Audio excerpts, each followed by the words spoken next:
we can't have these departments working in silos. And the collaboration between departments is really important for our success. And these meetings really brings out some of the challenges, helps us identify some hiccups or problems, just continue to get better and better at what we do. Welcome back to Evolving Your Workplace. I'm Carol Schultz. We are in an ever-isolating world with technology. For some of our younger generations, the idea of having real in-person conversations is actually torture for them. For that reason, we're going to discuss how to actively create collaboration in your workplace. And here with me today is Ryan Teicher, CEO of RedCom Design and Construction. So Ryan, let's start by having you tell us a little bit about what you do.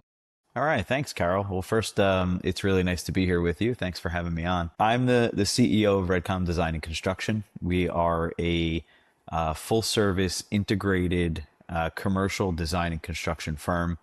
We specialize in industrial buildings, and our niche is auto dealerships. We've touched almost every auto dealership in New Jersey. And by integrated delivery process, I mean that we have in-house architects and in-house civil engineers and an in-house construction delivery team. So we're all under one roof, and we all work collaboratively to deliver a project from the beginning to end. Yeah, and I really love that. I know when we first talked, I thought that was such a great idea, rather than just being your sort of traditional architecture firm who subs out all the other projects that you need done to somebody else. Yeah. I think it certainly, as it lands on me as being a way to be far more accountable to your customers, really. Yeah, it gives us a little bit of a competitive edge because it's kind of like one neck to wring, so to speak. So we're, like you said, it's accountability is an important component to us. Mm-hmm. We're all accountable for our own actions, and we're accountable for each other. So, it's the old cliches in construction and design, when the general contractor is pointing at the architect and the architect is pointing at the engineer. Well, we're all pointing at the same company. So we're all peers. We're all under the same roof. So it's easier for us to be accountable for one another. Yeah, and I love that. It's certainly I think probably a far better way to collaborate among your people that way. So what have you noticed, Ryan, in your workplace when it comes to younger generations? Well, you've only got about 55 employees. So let me just throw that in there. Yeah. Yeah, we have about 55 employees. A large portion of that 55 are the younger generation.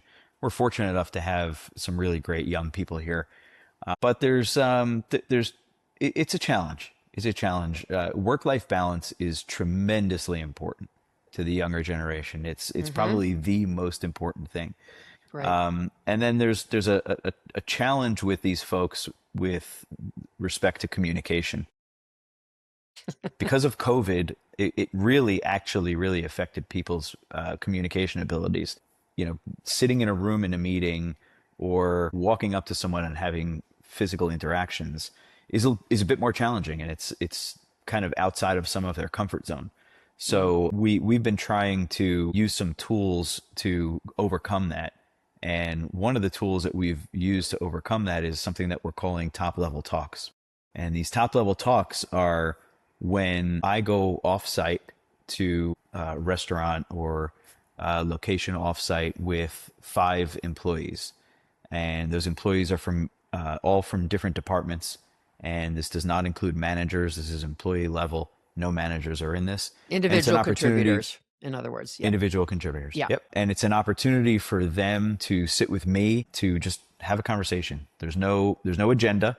We have a couple of prompting questions because some cases it takes a little bit of time to get people talking. But we just sit, we chat. It's varying different times depending on availability of folks. It'll either be a breakfast, a lunch, or sometimes a happy hour. Mm-hmm. And it's an opportunity for them to ask me questions about the company, about myself, me to ask questions to them about what they're enjoying, what they're not enjoying. So it gives them an opportunity to be out of the office, off-site, and not just talking to me, but talking to their peers also. So, we talk about families, we talk about careers, we talk about schooling, and all different topics come up. And it gives these people a comfort level that when they get back to the office, they could just walk up to them because they know something, maybe they had a connection that In one meeting, two guys played played football in high school, competing high school teams in the same county. They weren't on the team at the same time, Yeah, but they had that in common. So now when they're in the office, they see each other, they have sure. that commonality, I and love it that. breaks the ice. They're in two different departments, and now they have no problem working together. Yeah, that's fantastic. And as I've shared with you, I'm a very big advocate. One of the things I do with my clients is because they often don't have what I consider a culture of feedback, right?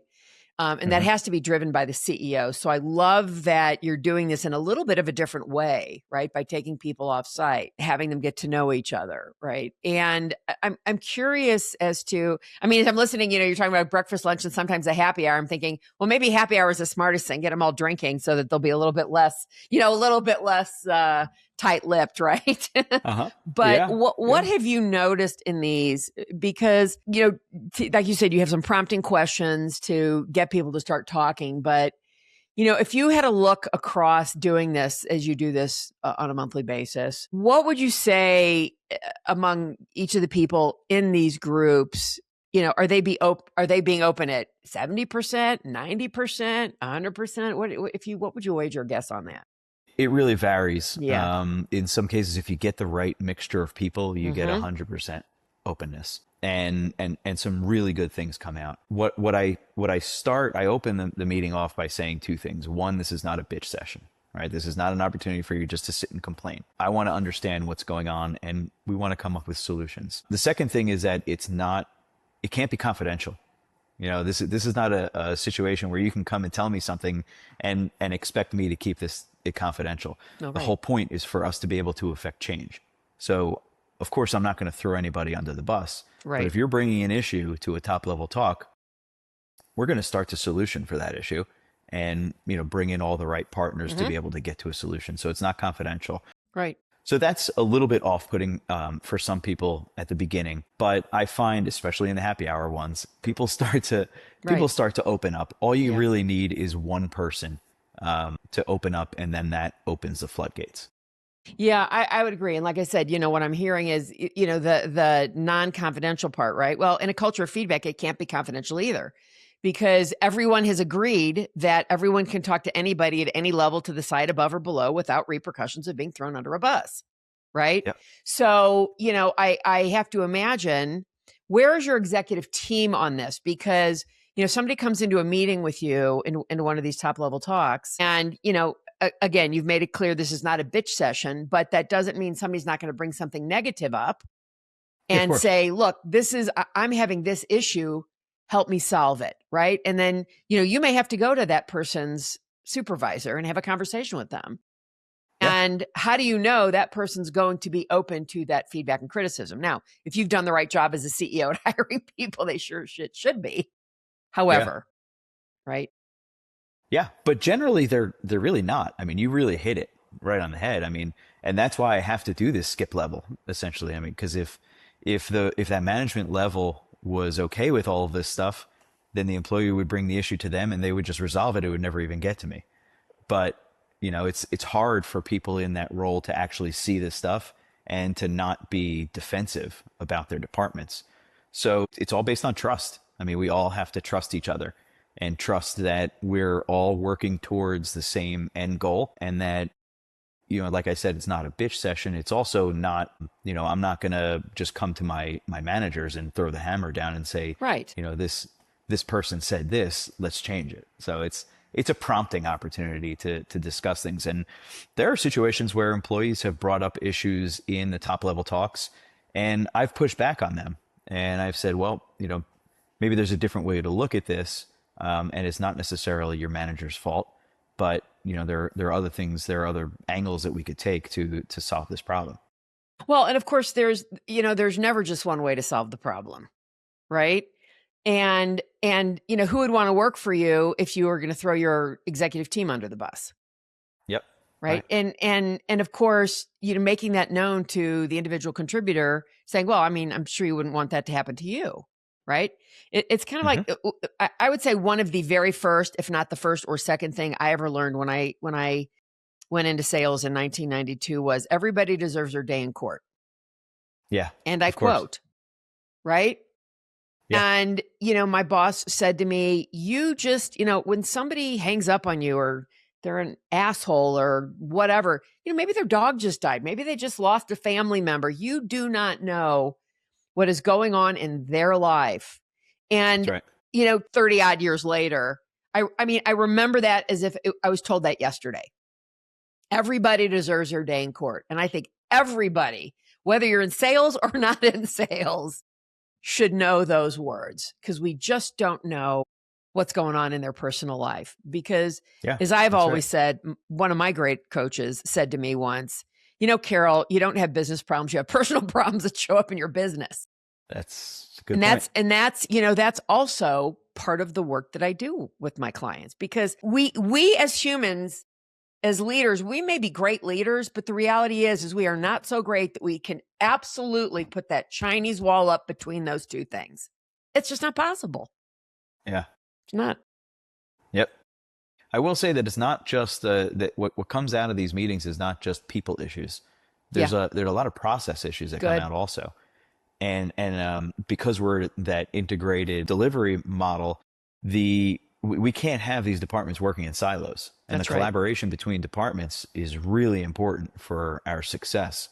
And these meetings, having people from different departments at the employee level and not at the management level, at the delivery level, really brings out some of the challenges that we have from a process perspective, and it helps us identify some hiccups or problems or areas that we can improve and just kind of just continue to get better and better at what we do. Yeah. So if you look at the retention at your company, Ryan, how much do you put on running it like this, having these talks and looking at these processes, right? Because certainly, to your point, really at any company, nobody should be working in a silo or in a vacuum. Yeah. Right. Right. It's just not effective. So how much do you chalk up your attention to these things? I think it's a small component. It's definitely a component, Mm-hmm. but it's one small component of an overall culture that we're building. Which We is, also have, well, it's a culture of collaboration and accountability and yeah, trust. right. We have, in addition to those top level talks, we have what we call the 5th day flex. And that is a work program. We don't have working remote. Because we're so collaborative and we have drawings and construction and field people, we're an in-person company.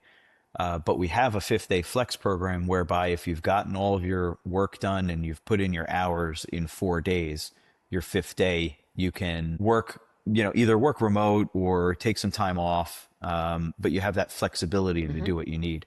It's the kind of thing, and our HR leader always says, it's the kind of thing where if I call her on her flex day and she's at the supermarket checking out, she doesn't have to lie to me that she's sitting at her desk. She can say, I'm at the supermarket checking Yeah. out. Yeah. And, if you need something, I'm going to get to it.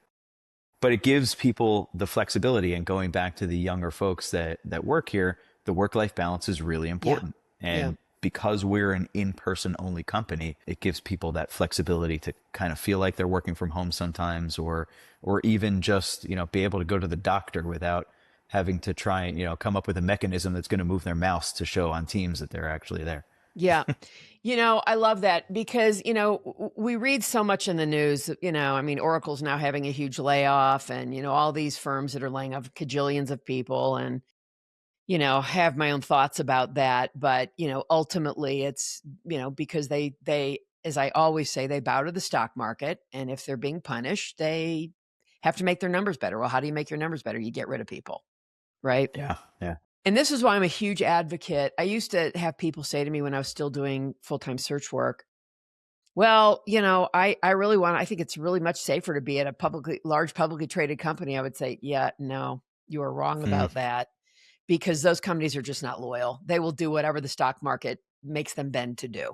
It's really just that simple. I really believe it's just that simple. And so I'm a huge advocate, of course, being a privately held company myself, of the privately held company, right? Because they don't have anybody like Wall Street to answer to, right?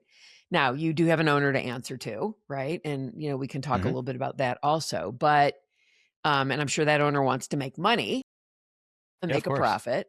But, removing that piece of the stock market from that equation allows you to, like you said, have a work-life balance, which at these big companies, that's really not, these big publicly traded companies, I'm not so sure that's the case anymore. Yeah. In the bulk of them, at least. Hmm. Yeah. Being privately held, and what I like to call us a boutique firm. Yeah. Right. Being privately held and being a boutique firm, it's great for our culture. It's great for retention of employees. It's also part of our value proposition to our clients that, we build in New Jersey, and everybody knows that there's not much land left available in New Jersey. Even when I left there 23 years ago, there wasn't. Yeah. Right. And there's less now. Yeah. But the land that is available has some hair on it, as we say. There's some contamination issues, there's environmental issues, there's zoning issues. So because we're closely held, we're privately held, and we have that collaborative mindset, we're a great partner for developers who have a piece of property that has some challenges to it, because we have all the people in house. We can all, put our heads together and brainstorm and figure it all out. Yeah, I really love that. I want to step back a minute, and then we're going to come back to the company. So the company was founded by Jim Reddington in '82. His son Greg is now the owner. Tell me what it's like to work for a family business. So I will say, and how you came to RedCom. Yeah. So I will say that unfortunately, Jim Reddington just recently passed. We collectively were mourning and celebrating his life, and thanking him for founding our company that is supporting our livelihoods. Greg took over a small company, and he basically made this organization what it is today and built it up. Yeah. And it's been very, very important to Greg to maintain that family feel. That family business feel. And no matter how big we get, those types of things that we've been talking about to engage employees are kind of that family culture, keeping that work-life balance important. Work-life balance has always been important in family businesses. It's always been a thing. It's a little bit more prevalent in corporate now, but that's always been important in family businesses. I know that because I come from a family business. Right. Going to my background, I grew up in a construction family. My father was a home builder as I was growing up, and when I graduated college, I worked in the family business pretty much every winter and summer break that I could. My first job actually was I was the assistant to the laborer in a house. My tool was a broom. And I walked around behind the laborers, swept up the houses, and kept them clean.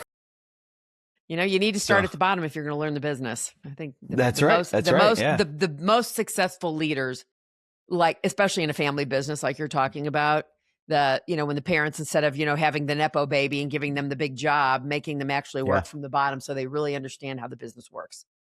Yeah, super important. Yeah, it was the best thing my dad could have done for me. Yeah, I would agree. Yeah, that's fantastic. Yeah, so I worked in the family business, worked there for about 13 years. Then I left to go get some experience in the corporate world. I went to work for CBRE in New York doing construction project management, and I grew up through the ranks there. And then a couple other stops along the way, and then I was introduced to Greg Reddington by a friend of mine, and he was at the time looking to start pulling back. Two things: he wanted to pull back from work for a little bit, slow his life down, but he also wanted the business to continue growing, and he identified that he got to the point where he brought as much value as he possibly could for the growth of the business, and he needed somebody that had experience growing a business larger. Right. I had that experience growing teams and growing the business in the corporate world, and I had the 13 years of experience in my family business. And my favorite part of being here is that I have the opportunity to take the good from both of those worlds and meshing them together here at RedCom, and just kind of pushing away all of the excess BS that you get in the corporate world, all the red tape and the obstacles that I think is unnecessary, and some of the challenges that you have in a small business, a very small business, family business. Pulling out all the good and leaving behind the bad, and trying to find that perfect balance here, and it's been a lot of fun. Yeah.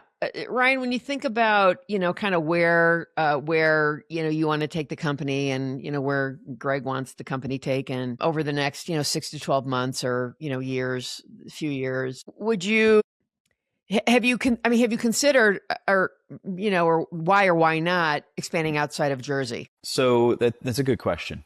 And we do consider. Prior to me joining RedCom, we had a division in New York City, and that became very challenging for us. So we decided to eliminate that division and focus on New Jersey. Because we're so hands-on with our projects and we're so integrated, we want to make sure that our projects are not too far from our home base. So we're focusing on New Jersey right now. There's plenty of work and plenty of product in New Jersey. For our key clients, if they want us to go outside of New Jersey, we will. There was something we were considering in the Pittsburgh area for a client, for a new client or someone that we don't have a relationship established. But we're also now talking about branching out into the outer edges of New Jersey, into Westchester County, Eastern PA, Northern Delaware, just a little bit, not too far though. Right. Yeah. That's too funny. The edges of New But Jersey. I wouldn't think yeah, of that. Nah, that Westchester wouldn't come to me, of course. Oh my God, it's what's been too long. What's the county that's just at the north end of Jersey? It's not Westchester. I don't know. My geography Oh my is God, isn't that is terrible? not with me right now. Nyack is there. Help me out here. Isn't that terrible? Yeah, it's been so many years. I've forgotten about it. Good grief! Last time I was in the city, it was like a miracle. I could Rockland still County, find you're my talking way about? around. Rockland, thank you. Rockland Yeah. County, yeah. Yeah, Rockland County distracted me completely. So you have something at the company that you refer to as your 4 core values. You want to tell us a little bit about those? We have 5 core values. The core values are creative, passionate, collaborative, reliable, and fun. You can't Yeah, forget the fun. yeah, yeah. Is that something you brought in 3.5 years ago when you joined? No, that was actually something that was here. Hmm. But the focus on it is something that I brought here. So we have it framed on a little frame on everybody's desk. Hmm. We have the core values posted on through the main hall of our office, hanging from the rafters, and that's actually really cool. What I did a few years ago was I sent out a survey to all of the employees, and I asked them to respond with one word that explains what each core value means to them. And then from there, we built one of those word cloud type things. We aggregated all the answers. Hmm. And now we have that posted on banners in the office. So it has the core value, and then it has all the words that they Hmm. determined what that core value means. And it's up there for everybody to see every time they walk down the hall. So So it's I right want to there in dig into that everybody's a little face. bit more because so often, I always say companies paste up all this stuff on their walls, but people don't follow those things, right? Hmm. So how do you ensure that people just don't walk by them and it becomes like white noise? Yeah, that's a tough one. We have all hands meetings every Tuesday morning, and we have quarterly town halls once a Hmm. quarter. Great. And what I try to do is just kind of integrate one of our core values into the message that we're talking about at all times. So, just kind of sneaking it in every once in a while and just referring back to that. But collaboration is just inherently a part of our daily grind. I mean, we have to collaborate in order to get our jobs done. So it's always there. We Hmm. also the building when it was built. We've been in this existing building in Westfield since 2017. We moved in, and the way the building is built is we have a space what we call the hangar. It's a big open space with kind of little pods where the departments work, and each department has its own pod. So there's an estimating pod, an engineering pod, architecture, and then a construction section. But going down the hallway between those pods, there's pods on each side of this. It's not really a hallway, it's a walkway. We have these big tables set up that are, regular standing height tables, and they're the right size to throw a set of plans on. So it's just the space is just built for people to get creative and to collaborate. And then, the passion comes out when everybody's standing around a set of plans and talking, and you have each department there, talking about their perspective on the project. And that's where the magic happens. I love that. So if you had to look at like what your biggest challenge or bottleneck is right now, what would you say that is? That it's kind of like on your mind, and it's something you feel like you want or need to solve, Well, if it's anything. something that something that we've been working on lately now, that's important, is kind of simple. We're looking to break into a new market and expand our market share in life sciences. We don't have a lot of recent experience. I bring a lot of experience from my past, but RedCom has not delivered many projects in that space. So we're working on building up our portfolio in that space. It's a growing market in New Jersey, and I think there's a lot of really exciting future projects to get involved with here in New Jersey. So that's been a focus of mine. So define what you're referring to as life sciences. So I have So we're not experience in talking the pharma. pharmaceutical. We are talking, okay. Pharma. Yeah, There's a lot of pharma we're in talking Jersey. pharma. Okay. Yeah, yeah, we're talking pharma, research and development in the pharma space, but Mm-hmm. even doctors' offices, hospital work, all of that kind of work. Interesting. Yeah. What is, you say you don't have a lot of experience. So as you're able to grow that vertical market, does that then look to you like, well, we need to hire some new people with experience in those areas? Yeah, we're partnering with some subject matter experts right now. Good. We're kind of developing these key partnerships, Mm. and those key partnerships are going to evolve and get us to the point where we will have to hire some new talent. But we have select people that have that experience already, so we're tapping into that, and we have partners. We have design partners and some specialists that that we're working with to build a really strong team. It feels important when it, comes to whether it's your younger employees and, the work-life balance that's important to them, or even your older employees where that might still be important to them as well. Yeah. I mean, another thing that we're focusing on this year in 26 is training. Mm.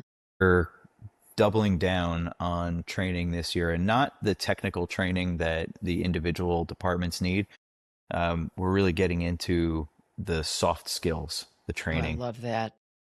Yeah, so we did these, everyone in the company did a DNA assessment, and that assessment identified the areas of strengths and weaknesses that they have from a Mm-hmm. soft skills perspective. Mm-hmm. And we're partnering with a training company, and they're going to be coming in throughout the year and delivering some training. So we'll be able to pull the right people from different departments. And again, it's all about collaborating and getting people from different departments together to do these activities. So so bringing these people from different departments together for training seminars based on the results of that DNA assessment. We're trying to really personalize it and dig in Yeah. and get the right training to the right people, rather than just having people sit in these things that don't apply. Yeah, I couldn't agree more with that, because I think that, so often that's what ends up happening, right? Some CEO or HR person makes a decision on, oh, we're going to do some trainings, and, half the people in the room, it's completely irrelevant to them, Yeah. Yeah. right? So I think that, Yeah. really focusing on finding out what the needs are of certain people and being able to deliver what they need, Hmm. right? I mean, I think that is uber important. And it's also important to the younger generation. They want to know that you're committed and you're investing in them. That's right. And we're investing real dollars and real time in them, and with the hopes that they use that for their future careers here at RedCom, not just taking that and going somewhere else. But it's an investment that we're making in our people. Yeah, I love that.